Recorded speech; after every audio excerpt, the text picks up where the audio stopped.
Iran and Hezbollah analyze Israel's war between the wars. What will the Middle East region look like when, one day, Iran loses its deep foothold in Syria? Israel's strategy over the last several years has been to prevent Iranian entrenchment in Syria. This has come to be known as the campaign between the wars, or war between the wars. The concept is that Iran's tentacles in Syria, which have grown rapidly in the last decade, can be cut off one by one and Tehran may eventually stop regrowing them. But there are questions about what the overall effect of this will be when the next conflict emerges. While Israel has been doing important joint training with Western and local partners, such as the U.S. Air Force and Marines, the next conflict always looms. That conflict could be a multi-front war. The real discussion is done behind the scenes and is about Israel's strategy and tactics. Iran must weigh this question before it makes any moves in Syria, or even in Iraq where it has brought in drones and ballistic missiles.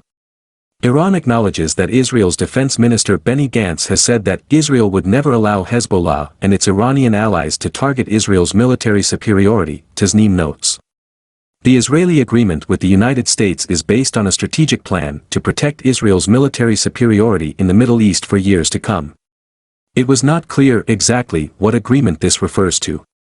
Iran's report goes on to note that Israel's Chief of Staff Lt. Gen. Aviv Kohavi had warned about the narrowing of the Israeli military superiority gap with Lebanon's Hezbollah and resistance in the Gaza Strip, noting that the IDF should take the initiative to regain its strength and increase that distance.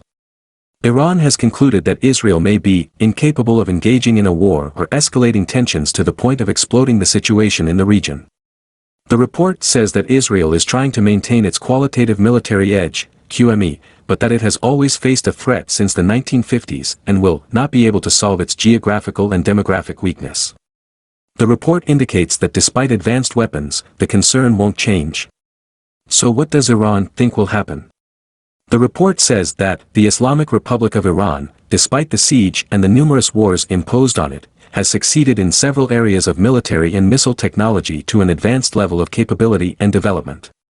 This has created a new regional reality that challenges Israel's military superiority in dangerous scenarios for this. It claims that, after the defeat of the war strategy between the wars, in the light of the information and evaluations of the Israeli institutions of the resistance capabilities, Israel has carried out extensive maneuvers in different periods.